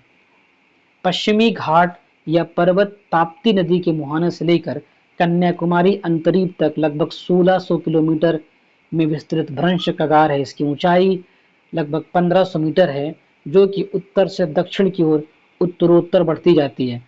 पश्चिम पश्चिम घाट से उत्तर में गुजरात के सौराष्ट्र प्रदेश में गिर की पहाड़ियां मिलती हैं, जो एशियाई सिंह के लिए विख्यात हैं। पश्चिमी घाट को स्थानीय तौर पर अनेक नाम दिए गए हैं, जैसे महाराष्ट्र में सह्याद्री, कर्नाटक एवं तमिलनाडु में नीलगिरी नाम दिया गया है, केरल में अनामलाई बोलते हैं उसको, और इलायची बोलते हैं, या कार्डमम बोलते हैं उसको, पहाड़ियाँ। कितना ये बहुत महत्वपूर्ण है, फिर से देखते हैं हम। पश्चिमी घाट को स्थानीय तौर पर अनेक नाम दिए गए हैं, जैसे महाराष्ट्र में उसको बोलते हैं सह्याद्री, कर्नाटक तमिलनाडु बोलते हैं नीलगिरी, और केरल बोलते हैं अनामलाई और इलायची या कार्डमम। ठीक, पहाड़ियाँ। और 16 डिग्री उत्तरी अक्षांश रेखा जो गोवा से गुजरती है, सह्याद्री को 2 बराबर भागों में बांट देती है। ये याद रखिए आप, जिसको हम उत्तरी सह्याद्री एवं दक्षिणी सह्याद्री कहते हैं, वो 16 डिग्री उत्तरी अक्षांश रेखा है। उत्तरी सह्याद्री के ऊपरी सतह पर बेसाल्ट लावा का निक्षेप है, वहीं दक्षिणी सह्याद्री आर्कियन युग की ग्रेनाइट तथा नीस चट्टानों से बना हुआ है। उत्तरी सह्याद्री एवं दक्षिणी सह्याद्री की सर्वोच्च शिखर कौन सी है? महाराष्ट्र में है, उसका नाम है कलसूबाई बोलते हैं, कलसूबाई या कालसूबाई लिखा रहता है उसमें। एवं कर्नाटक में कुद्रेमुख मिलती है आपको। महाबलेश्वर उत्तरी सह्याद्री की दूसरी प्रमुख चोटी है। महाबलेश्वर का उच्चतम बिंदु विल्सन पॉइंट है, Arthur Seat Point, Needle Hole Point, Elephant Point बोलते हैं, महाबलेश्वर में ही है। महाबलेश्वर से 5 नदियां निकलती हैं, कृष्णा, सावित्री, वेन्ना, गायत्री और कोयना। इसमें जो सबसे महत्वपूर्ण है उसका नाम है कृष्णा। ये कहाँ से निकलती हैं? ये महाबलेश्वर से निकलती हैं। 5 महत्वपूर्ण नदी निकलती हैं, कृष्णा, सावित्री, वेन्ना और गायत्री, कोयना निकलती हैं। दर्रे से गुजरने वाले प्रमुख रेल एवं सड़क मार्ग, जो थाल घाट है, वो मुंबई, नागपुर, कोलकाता रेल एवं सड़क मार्ग दोनों जोड़ता है। मुंबई, नागपुर, कोलकाता। ठीक है, लेकिन आप भोर घाट की बात करते हैं, जो भोर घाट है वह मुंबई, पुणे और बेलगाम जुड़ता है। वहीं पाल घाट की बात करते हैं तो जो कालीकट, तिचूर, कोयम्बटूर, इंदौर रेल व सड़क, इन्होंने तो अगर दक्षिण में जाना होगा तो पाल घाट पकड़ना होगा, अगर मुंबई जाना होगा भोर घाट पकड़ना होगा, और अगर नागपुर जाना मुंबई से तो आप थाल घाट पकड़ लेना बस। पश्चिमी घाट के दर्रे देख लीजिए एक बार। पश्चिमी घाट मतलब इस साइड वाले घाट देखते हैं। थाल घाट 580 मीटर की है, नासिक एवं मुंबई के बीच संपर्क मार्ग बनाती है। भोर घाट मुंबई एवं पुणे के बीच का संपर्क बनाती है वो, जो 630 मीटर की है। पाल घाट देखिए 305 मीटर की है, कोयम्बटूर एवं कोचीन के बीच का संपर्क मार्ग है। वहीं शेनकोट्टा देखिए 280 मीटर, तिरुवनंतपुरम एवं मदुरै के बीच का संपर्क मार्ग है। नीलगिरी की पहाड़ी तमिलनाडु में है, जो एक ब्लॉक पर्वत है। यह मुख्यतः चारनोकाइट पठार से बनी है। इसकी सबसे ऊंची चोटी डोडा बेट्टा है, जो दक्षिण भारत की दूसरी सबसे ऊंची चोटी है। उटक मंड इसी पहाड़ी पर, उटक मंड कहाँ पे है? डोडा बेट्टा आप कह सकते हो इसको। नीलगिरी की पहाड़ी में ये भी आपको मिलेगा उडम। आपसे एग्जाम में पूछता है वो उडम, उडक मंडल, उडक मंड कौन सी पहाड़ी पर है, आपसे ऐसे पूछेगा, आपको बताना पड़ेगा कौन सी पहाड़ी पर है। ठीक है, आइए अब हम देखते हैं आप तुरंत। उडक मंड हो गया, उडक मंड नीलगिरी मिल गया आपको, नीलगिरी पे आपको मिल गया। अब तमिलनाडु राज्य में नीलगिरी के दक्षिण दक्षिण भाग में पाल घाट है। पाल घाट गैप जिसको बोलते हैं, पश्चिमी एवं पूर्वी घाट का मिलन स्थल है। जो पाल घाट गैप है वो पश्चिमी एवं पूर्वी घाट का मिलन स्थल है वो, अर्थात पूर्वी घाट एवं पश्चिमी घाट के मिलन स्थल पर नीलगिरी पहाड़ी स्थित है। इसके पार फैली कार्डमम की पहाड़ियां पश्चिमी घाट का विस्तार मानी जाती हैं। प्राय द्वीपीय पठार या दक्षिण भारत की सबसे ऊंची चोटी अनाईमुडी है, जो पश्चिमी घाट के अनामलाई की पहाड़ियों में स्थित है। अनामुदी 3 पहाड़ियों का केंद्र बिंदु है। यहाँ से 3 पहाड़ियां श्रृंखलाएं 3 दिशाओं में जाती हैं। दक्षिण की ओर जो जाती है उसका नाम है इलायची या कार्डमम जाती हैं, उसकी पहाड़ियां हैं। उत्तर की ओर जाती अनामलाई की पहाड़ियां तथा उत्तर पूर्व की ओर जाती हैं पालनी की पहाड़ियां। आप याद रखिएगा कि इलायची है, कार्डमम, अनामलाई की पहाड़ी और पालनी की पहाड़ी। प्रसिद्ध पर्यटक स्थल कोडाई कनाल तमिलनाडु पालनी पहाड़ी में स्थित है। जो प्रसिद्ध स्थल कोडाई कनाल है वो पालनी पहाड़ी में जो पूर्वोत्तर की तरफ है, उसके उसके जो है अनामुदाई की तरफ, जो नीलगिरी पहाड़ी वहां पे।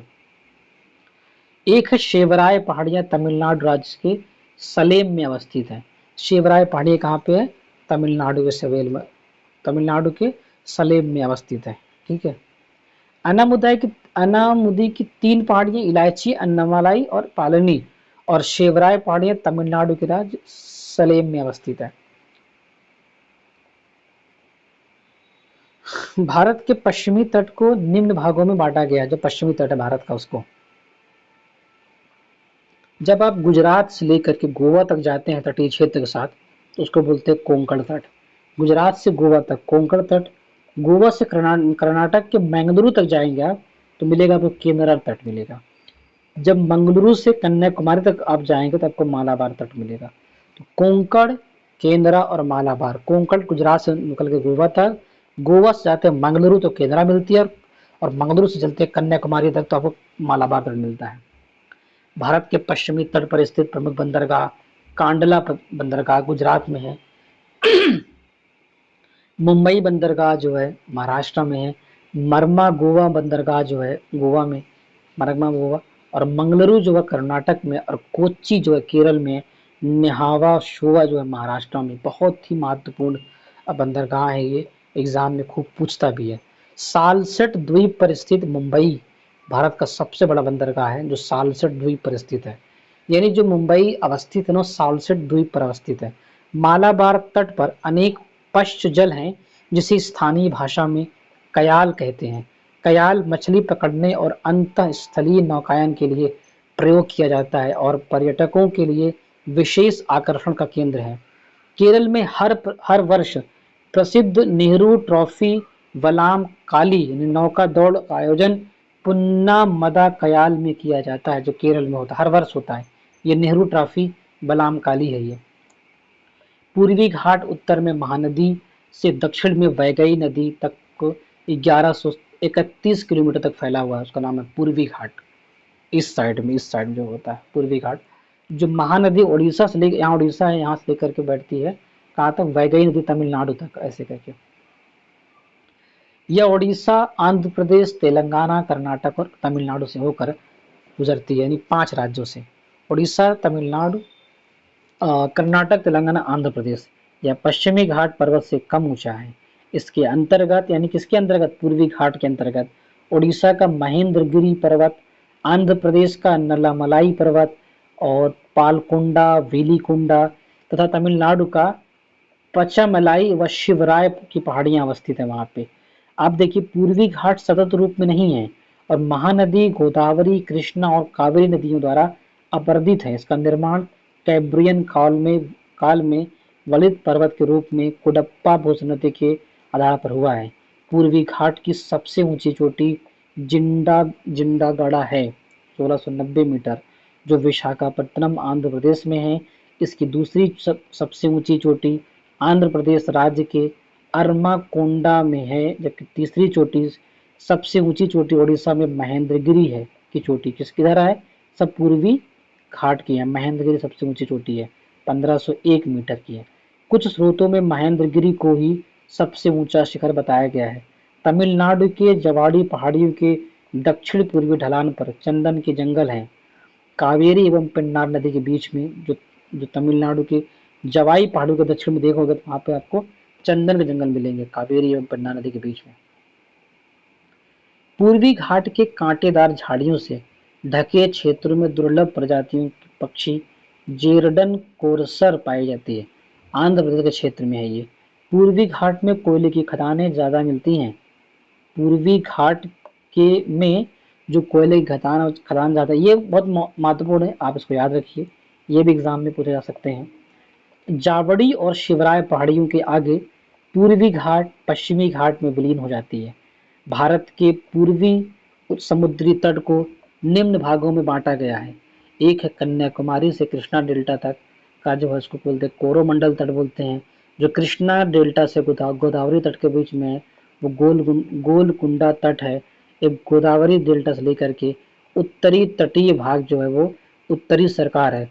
जैसे हमने इसको बांटा था ना अभी, गुजरात से लेकर के गोवा तक का, जिसको हमने कोंकण कह दिया था, ऐसे गोवा से लेकर के मंगलुरु तक, फिर मंगलुरु से लेकर के तमिलनाडु तक का, तो वो जो क्षेत्र बांटा था हमने, तो वो इस तरह ऐसे हम पूर्वी घाट को भी बांटते हैं।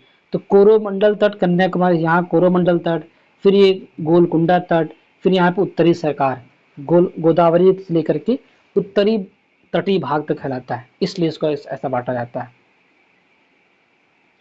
अब आगे आप देखिए, उत्तर का जो पूर्वी तट पर स्थित प्रमुख बंदरगाह कौन से? पाराद्वीप है, ओडिशा का है। कोलकाता बंदरगाह जो है पश्चिम बंगाल का है। और विशाखापत्तनम जो है आंध्र प्रदेश का है। चेन्नई, तूतीकोरिन और एन्नौर तमिलनाडु का। ये बहुत ही महत्वपूर्ण है, जिसमें ये एन्नौर वाला पूछ लेता है ना, ये बहुत ही महत्वपूर्ण हो जाता है एन्नौर वाला। और आप इसको एन्नौर के साथ साथ ये वाला भी देख सकते हो, कौन सा कहाँ चला गया ये, तूतीकोरिन और चेन्नई वाला भी देख सकते हो। ये बहुत ही महत्वपूर्ण काम करता है, बहुत महत्वपूर्ण होता है ये, ठीक है। अब बात करते हैं हम विशाखापत्तनम बंदरगाह डाल्फिन नोज पहाड़ियों के पीछे सुरक्षित है। डाल्फिन नोज है, पहाड़ी है, उसके पीछे जो विशाखापत्तनम बंदरगाह है जो बहुत सुरक्षित है वो।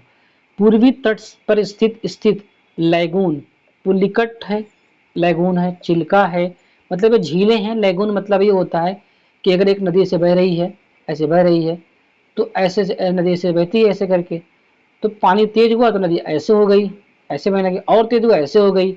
अब नदियाँ क्या हुई, जब और तेज हुई नदी ऐसे बहने लगी, ये अपने आप कट गया पूरा। इसको बोलते हैं लैगून, बोल देते हैं हम इसको, जिसको बोलते हैं ऑक्सलो ऑक्सबो, ऐसे बोलते हैं ना, ऑक्सबो बोलते हैं, लेक, ऑक्सबो लेक बोलते हैं शायद इसको, अगर मैं ठीक से याद कर पा रहा हूँ तो वो वही है, गोखुर लेक बोलते हैं इसको, गोखुर बोलते हैं, लैगून बोलते हैं। तो पुलिकट झील ऐसी कुछ है, लैगून है। चिल्का जो पुरी में वो भी है, तथा कोलेरू जो आंध्र प्रदेश में वो भी। एग्जाम में पूछेगा आपसे, आप याद रखिएगा, बहुत जरूरी है। ओडिशा के जो पुरी जिले में स्थित चंद्रभागा समुद्र तट, जो कोणार्क सूर्य मंदिर से 3 किलोमीटर पूर्व में है, भारत का पहला ब्लू फ्लैग प्रमाणन प्राप्त करने वाला समुद्र तट है, जो इसे पर्यावरण के अनुकूल और स्वच्छ समुद्र तटों की श्रेणी में लाता है। उसका नाम है चंद्रभागा समुद्र तट, जो कि ओडिशा के पुरी जिले में है। बहुत ही महत्वपूर्ण फैक्ट, जो आप किसी भी एग्जाम पूछ सकता है, यूपीएससी से लेकर के DSSB, बीपीएससी, यूपीपीसीएस, कहीं भी पूछ सकता है ये फैक्ट, तो आप इसको याद रखिए, बहुत जरूरी है। ये जो उड़ीसा के पुरी जिले में स्थित चंद्रभागा समुद्र तट, जो कोणार्क सूर्य मंदिर से 3 किलोमीटर पूर्व में है, भारत का पहला ब्लू फ्लैग प्रमाणन प्राप्त करने वाला समुद्र तट है। इसे पर्यावरण के अनुकूल और स्वच्छ समुद्र तटों की श्रेणी में लाता है। बात करते हैं लैगून की। समुद्र क्षेत्र में तटीय क्षेत्र का पानी स्थल भाग में घुस जाता है और धीरे धीरे बालू का अवरोध खड़ा कर देता है। ऐसे कर जा रहा था, अभी अभी खड़ा कर देगा, खड़ा कर देने पर स्थलीय क्षेत्र का जलीय भाग समुद्र से अलग हो जाता है। इसी आकृति को बोलते हैं लैगून। भारत में दो द्वीप समूह हैं, एक है अंडमान निकोबार द्वीप समूह जिसका मरकत द्वीप भी बोलते हैं मरकत, और दूसरा लक्षद्वीप समूह। अंडमान निकोबार द्वीप समूह बंगाल की खाड़ी में स्थित है। इसमें करीब 572 छोटे छोटे द्वीप हैं, जिनमें से लगभग 38 द्वीप आबाद हैं। ये द्वीप 6 डिग्री उत्तर से 14 डिग्री उत्तर और 92 डिग्री पूर्व से लेकर के 94 डिग्री पूर्व तक के बीच में स्थित है। ये द्वीप समूह दो मुख्य समूहों में बांटा है, उत्तर में अंडमान द्वीप समूह और दक्षिण में निकोबार द्वीप समूह। दोनों द्वीप समूहों को 10 डिग्री चैनल द्वारा नामक जल संधि अलग करती है। आपको ये याद रखना है कि 10 डिग्री चैनल किसको किसको अलग करती है। तो आपको बताना है कि उत्तरी अंडमान और दक्षिणी अंडमान, ठीक है। उत्तर में अंडमान द्वीप है और दक्षिण में है निकोबार द्वीप समूह। अंडमान द्वीप समूह और निकोबार द्वीप समूह। निकोबार द्वीप समूह के 10 द्वीपों पर लोग रहते हैं। जो निकोबार है वह दक्षिण की तरफ है। ये द्वीप वास्तव में समुद्र में डूबे हुए पर्वत के शिखर हैं। लैंडफॉल द्वीप अंडमान निकोबार द्वीप समूह का सबसे उत्तरी द्वीप है, जहां कारी जनजाति रहती है। कोको जलमार्ग इसे म्यांमार के कोको द्वीप से अलग करता है, जहां चीन ने निगरानी तंत्र लगाया हुआ है। कोको जलमार्ग जो है ना, वो म्यांमार के कोको द्वीप से अलग करता है, जहां चीन ने निगरानी तंत्र लगाया हुआ है। कितना बड़ा काम। मोदी जी कहाँ गए 56 सेना लेकर, जाओ सही करो उसको। अंडमान निकोबार द्वीप समूह की राजधानी श्री विजयपुरम दक्षिणी अंडमान में स्थित है। क्या है? श्री विजयपुरम दक्षिणी अंडमान में स्थित है। यह केंद्र शासित प्रदेश सबसे बड़ा बंदरगाह है। श्री विजयपुरम को पहले पोर्ट ब्लेयर के नाम से जाना जाता था, यानी पोर्ट ब्लेयर का नाम बदल कर क्या रख दिया गया? श्री विजयपुरम। अंडमान और निकोबार द्वीप समूह में मैंग्रोव वन, सदापर्णी वन एवं पर्णपाती वनों का संयोजन है।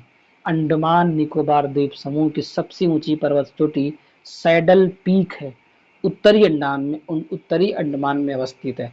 जब भी कोई पूछे आपसे कि जो अंडमान द्वीप है, अंडमान निकोबार द्वीप, उसकी जो सबसे ऊंची चोटी है उसका क्या नाम है, आपको बताना है सैडल पीक।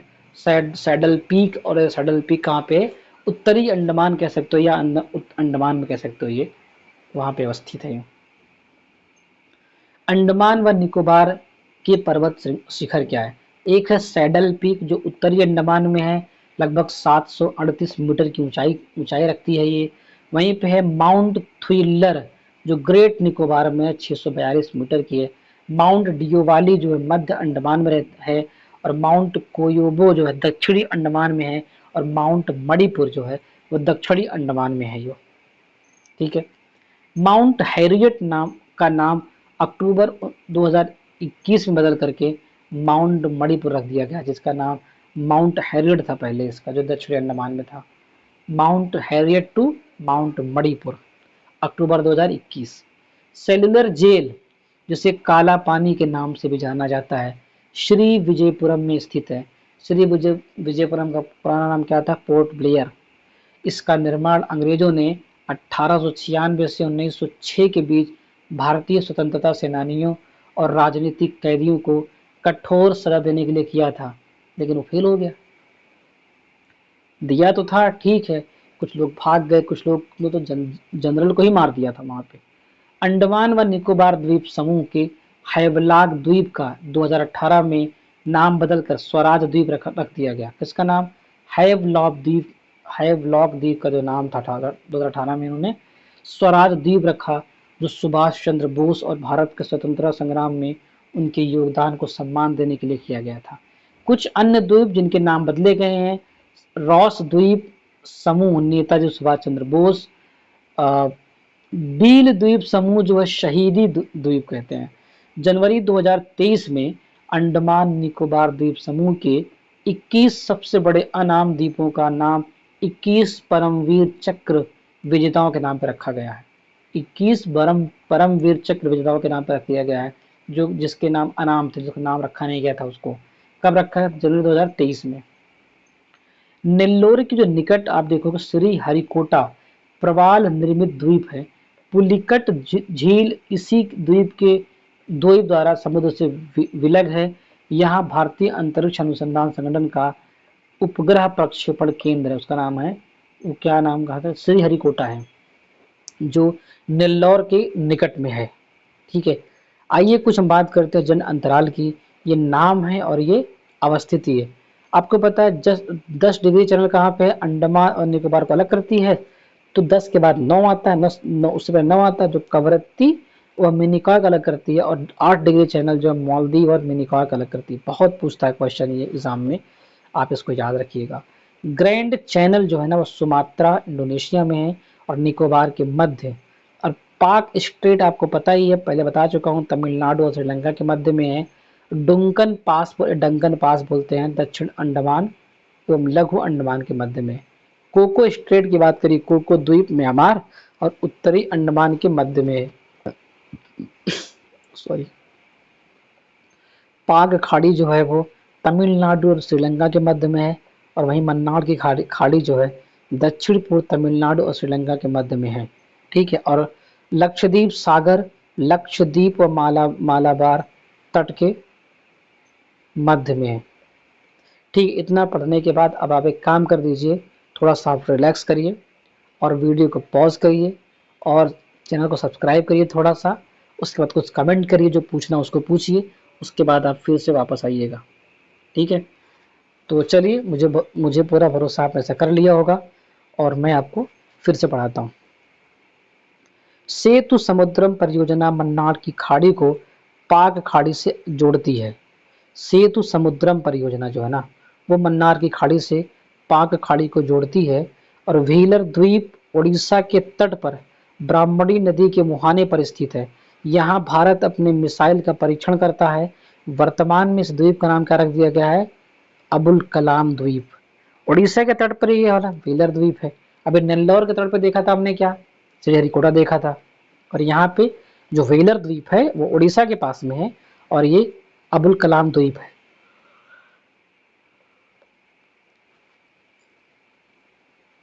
अब बात करते हैं पंबन द्वीप की, बड़े महत्वपूर्ण है। मन्नार की खाड़ी में स्थित है। यह भारत एवं श्रीलंका के बीच है, जो एडम्स ब्रिज यानी राम सेतु का भाग है। इसे रामेश्वरम द्वीप के नाम से भी जाना जाता है, उसका नाम पंबन द्वीप है। भारत में बैरन तथा नारकोंडम नामक दो प्रसिद्ध ज्वालामुखी द्वीप है। बैरन द्वीप निकोबार द्वीप में स्थित है, एक सक्रिय ज्वालामुखी है, जबकि नारकोंडम सुषुप्त ज्वालामुखी। ये पूछता है आपसे एग्जाम में, इससे भी आप याद रखिएगा कि कौन सा सुषुप्त ज्वालामुखी और कौन सा सक्रिय ज्वालामुखी है। जब सक्रिय ज्वालामुखी की बात करेगा तो बैरन है, जो उत्तरी जो निकोबार द्वीप में समूह में, मतलब निकोबार यानी नीचे है, दक्षिण की तरफ जो है। और नारकोंडम जो है ये सुषुप्त ज्वालामुखी है। बंगाल की खाड़ी में नदियों ने जलोढ़ मिट्टी के निक्षेप द्वारा कई द्वीपों का निर्माण किया है। हुगली के निकट 20 किलोमीटर लंबा सागर, आप हुगली के निकट आप 20 किलोमीटर लंबा सागर, ऊपर है क्या? हाँ यार ऊपर है, मैं कहाँ समझ लेता हूँ उसको। द्वीप है, 20 किलोमीटर लंबा सागर द्वीप है, जिसे गंगा सागर के नाम से जाना जाता है। यहाँ न्यू मूर नामक द्वीप का निर्माण हाल ही में, उसका नाम है न्यू मूर द्वीप। बड़ा विवाद चल रहा है न्यू मूर द्वीप के लिए, आपको पता होना चाहिए। न्यू मूर द्वीप के लिए जो जो विवाद चल रहा है, को पता नहीं क्या विवाद है, कैसे है, आपको पता करना चाहिए। बांग्लादेश के साथ कुछ विवाद चल रहा है। ठीक है, कभी वक्त आएगा तो बताएंगे क्या है ये। आगे देखिए, सुंदरबन जो गंगा सुंदरबन जो गंगा का डेल्टा है में मैंग्रोव वन पाए जाते हैं। विश्व का सबसे बड़ा ज्ञात नदी द्वीप माजुली यानी असम में है। माजुली द्वीप असम में है, जो ब्रह्मपुत्र नदी की दोनों शाखाएं मिलकर बनाती हैं। विश्व का सबसे बड़ा ज्ञात नदी द्वीप है वो माजुली द्वीप। कितना महत्वपूर्ण है माजुली द्वीप। लक्षद्वीप की बात करते हैं।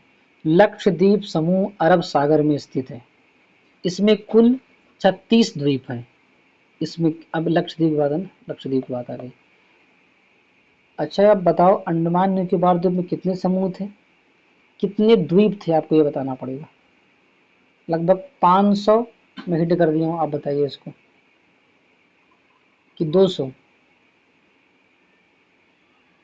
लगभग 247 के आसपास। ठीक है, मैं आपको भी दिखा देता हूँ एक बार, जिसको जानना थोड़ा ज़रूरी है ही। वो कन्याकुमारी, अच्छा यहीं पे है वो, अगर मिल जाएगा तो ठीक है, नहीं मिलेगा तो फिर 572 छोटे छोटे द्वीप हैं ये, 572। अभी नाम बहुत बदले गए ना, अभी पहले 250 का 300 के आसपास ही थे, अभी नाम बढ़ा दिया गया, बहुत लोगों को नाम चेंज कर दिया गया, तो सब ऐड कर लिया गया, 572 के आसपास आ गया।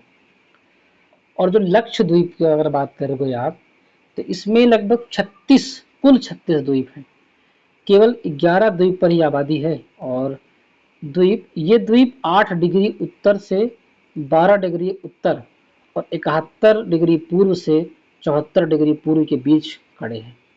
8 से 12 और 71 से 74, ये इसके बीच में। ये केरल के तट से 280 किलोमीटर से लेकर के 480 किलोमीटर तक दूर स्थित है। पूरा द्वीप समूह प्रवाल निक्षेप से बना है।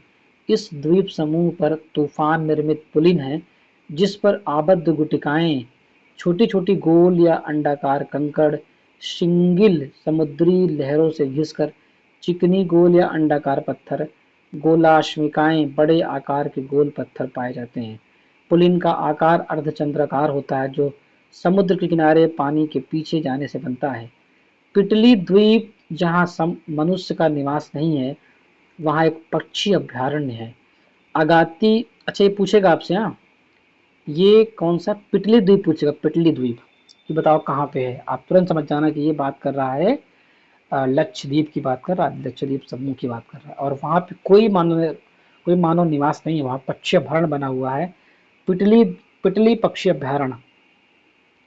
अगाती लक्षद्वीप समूह का एकमात्र द्वीप है जहाँ हवाई अड्डा है, उसका नाम अगाती है। कितना महत्वपूर्ण देखिए अगाती है। लक्षद्वीप समूह 11 डिग्री चैनल द्वारा 2 भागों में विभाजित है।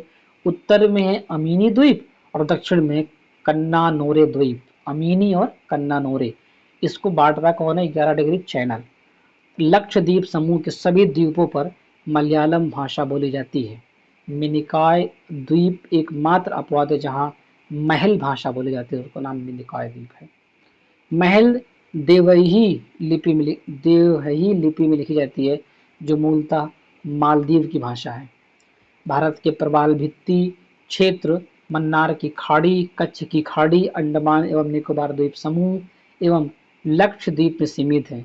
लक्षद्वीप एटॉल एटॉल प्रवाल द्वीप हैं तथा शेष सभी तटीय प्रवाल भित्ति हैं।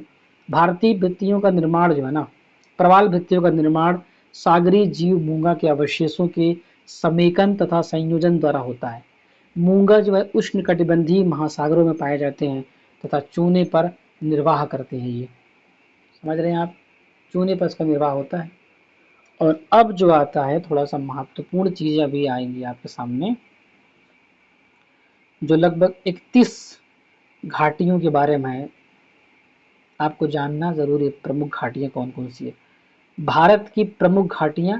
अब इसकी कुछ चीजें हैं, जैसे कुछ जानकारियां भी उस पर दी हुई हैं, जिसको सही से पढ़ना चाहिए और उसे समझना भी चाहिए सही तरीके से।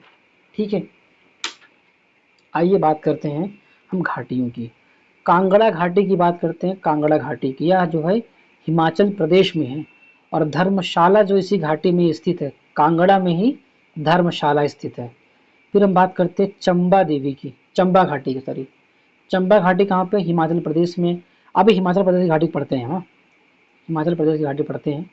हिमाचल प्रदेश की घाटी को हम पढ़ के देखेंगे कि जो सहिल वर्मन ने 920 में रावी नदी के तट पर बसाया था वो चंबा घाटी, सहिल वर्मन ने बसाया था इसको। किसने बताया था, सहिल वर्मन 920 ईस्वी में रावी नदी के तट पर बसाया था। अब आते हैं लाहुल घाटी, जो हिमाचल प्रदेश में है। इससे होकर चंद्र एवं भागा नदियां प्रवाहित होती हैं, लाहुल घाटी से निकलती हैं चंद्र एवं भागा। अभी दोनों मिलकर कौन सी नदी बनाती हैं, आप इसको बताओ कमेंट में, और अभी आगे हम आपको बताएंगे। मालना घाटी जो है हिमाचल प्रदेश में है और छोटा यूनान के रूप में प्रसिद्ध है। छोटा यूनान बोलते हैं इसको, मालना घाटी को। स्फीति घाटी हिमाचल प्रदेश में है। ताबो मठ जो है ना स्फीति घाटी में ही है।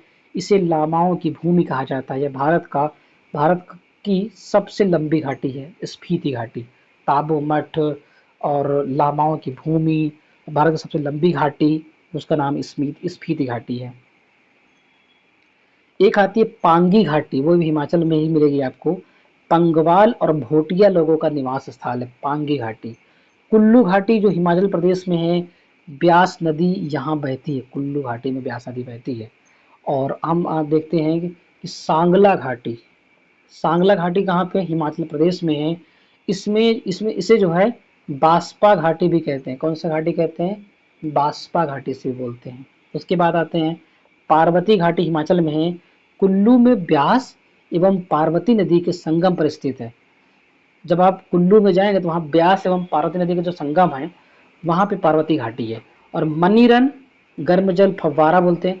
दरअसल वो मणिकर्ण का होना चाहिए था वहाँ पे, गर्म मणिकरण हो चाहिए, मणिकरण, मणिकरण। एग्जाम में पूछा था ये भी। हॉट स्पॉट स्थल है ये एग्जाम में पूछा था।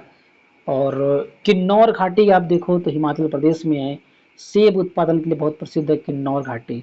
और उसी में आप मरखा घाटी की बात करिए, आप मरखा घाटी अब लद्दाख वाली पार्ट में आ जाओगे।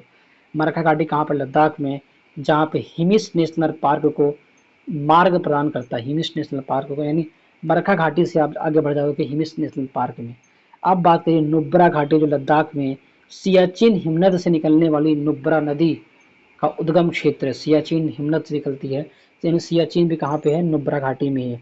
अब बात करते हैं हम सुरु घाटी की। सुरु घाटी जो है लद्दाख में, सुरु नदी सिंधु की सहायक नदी है, इसी घाटी में बहती है। हम बात करते हैं गलवान घाटी जो लद्दाख में है। ये लद्दाख में अक्साई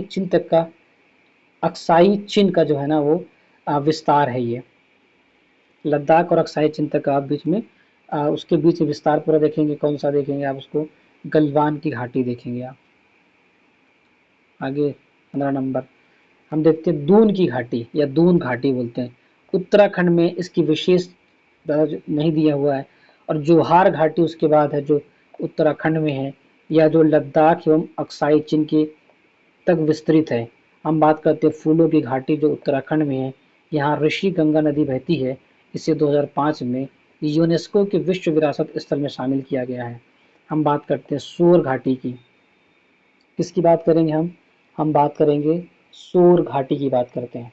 ठीक है, सोर घाटी कहाँ पे, उत्तराखंड में। ये पिथौरागढ़ में स्थित है। धर्मा घाटी उत्तराखंड में, इसका निर्माण धर्मा गंगा नदी के द्वारा हुआ है। हम बात करते हैं नीलांग घाटी की बात करते हैं। नीलांग घाटी कहाँ पे, उत्तराखंड में है। यह गंगोत्री नेशनल पार्क के अंतर्गत आता है। गंगोत्री नेशनल पार्क के अंतर्गत नीलांग घाटी आता है। इसे उत्तराखंड का लद्दाख कहते हैं। यहाँ अपने आप लुप्त प्राय वन्यजीव प्रजातियों जैसे कस्तूरी मृग, हिम तेंदुआ, भारल या हिमालयन नीली भेड़ को भी देख सकते हैं। कहाँ पर, नीलांग घाटी जो गंगोत्री नेशनल पार्क है उसकी बात कर रहा है ये। ठीक है, हम देखते हैं युमथांग घाटी जो सिक्किम में है। वो हॉट स्प्रिंग एवं रोडोडेंड्रॉन झीलों के लिए प्रसिद्ध है। रोडोडेंड्रॉन झील के लिए प्रसिद्ध है। उसका नाम है युमयांग घाटी, युमथांग घाटी, सॉरी, युमथांग घाटी सिक्किम। हॉट स्प्रिंग उसी युमथांग घाटी में बहुत महत्वपूर्ण है। हम बात करते हैं चुम्बी घाटी जो सिक्किम में है। कौन सी घाटी नाम बात करें, चुम्बी घाटी जो सिक्किम में है या डोकलाम पठार में अवस्थित है। यह भारत, भूटान और चीन तीनों देशों की सीमाएं मिलती हैं। नाथुला एवं जलिपला दर्रा इसी घाटी में खुलते हैं। यहाँ से कैलाश मानसरोवर तीर्थ यात्री जाते हो है चुम्बी घाटी। अब बात करते हैं जूके घाटी जो नागालैंड की है। नागालैंड एवं मणिपुर की सीमा पर स्थित है। इसे पूरब का स्विट्जरलैंड कहा जाता है। उसका नाम है डोंग घाटी, नहीं जूके घाटी, जूके घाटी नागालैंड वाली। हाँ, अब बात करते हैं हम अराकू घाटी की जो आंध्र प्रदेश में अराकू घाटी है। यह कॉफ़ी की खेती के लिए बहुत प्रसिद्ध है। अराकू घाटी। हम गंडीकोटा घाटी की बात करते हैं जो आंध्र प्रदेश में, इसे the hidden grand canyon of India के नाम से जाना जाता है। हम कंबन घाटी की बात करते हैं जो तमिलनाडु में है, यह थिक्काडी और वरुसनाडु एवं कोडा कोडाई कनाल पहाड़ियों से घिरा हुआ है। हम बात करते हैं शांति घाटी जो केरल की है, यह एक राष्ट्रीय उद्यान है जो अपनी जैव विविधता के लिए प्रसिद्ध है। एक है नेवरा घाटी जो पश्चिम बंगाल में, और इसकी जानकारी नहीं दी, मतलब क्या फेमस है वो नहीं दिया उन्होंने नेवरा घाटी में। हम बात करते हैं बराक घाटी, आपको पता है असम में है ये, बराक नदी भी वहाँ है ना। यह घाटी का नाम बराक नदी पर पड़ा है। सिलचर जो है ना इस नदी का प्रमुख नगर है।